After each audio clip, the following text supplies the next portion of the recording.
Serge Gainsbourg, Délé Délé est extrait de son 13e album, Aux armes, etc., sorti en 1979. Europe 1 Social Club. Frédéric Tadei sur Europe 1.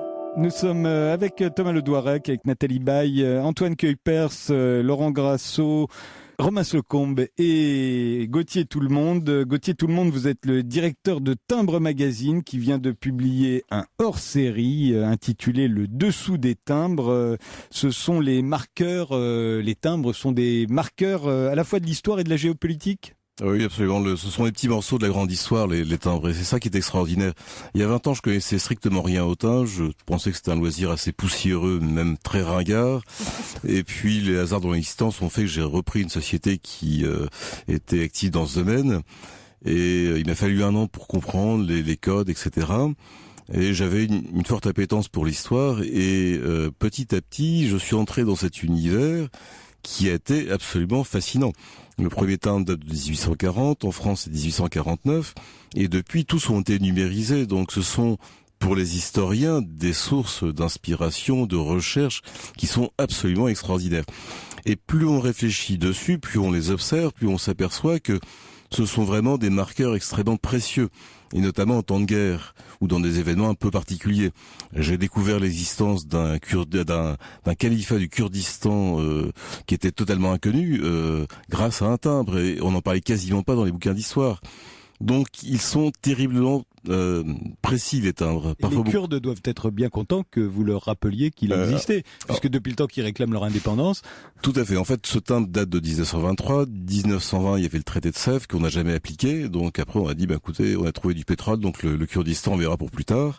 N'empêche qu'il s'est créé à ce moment-là un royaume, un califat du Kurdistan. Je l'ai découvert par le timbre. C'est assez extraordinaire. Alors Gauthier Tout-le-Monde, dans ce hors-série de Timbre Magazine, on découvre des timbres à l'effigie du maréchal Pétain, qui sont émis à partir de la fin 1940, et la résistance, racontez-vous, va émettre de faux timbres où le général de Gaulle remplace le maréchal Pétain sans que dans certaines circonstances, sans que les facteurs s'en aperçoivent.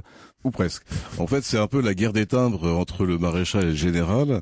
Il faut savoir qu'en principe, personne n'a le droit d'avoir un timbre à son effigie, sauf être mort. Donc ça dépend. Dans certains pays, regardez Élisabeth II. C'est un principe. Oui, mais elle est record woman. Roi et reine, c'est autre chose. Mais en tout cas, en France, notamment, c'est pas des gens comme nous.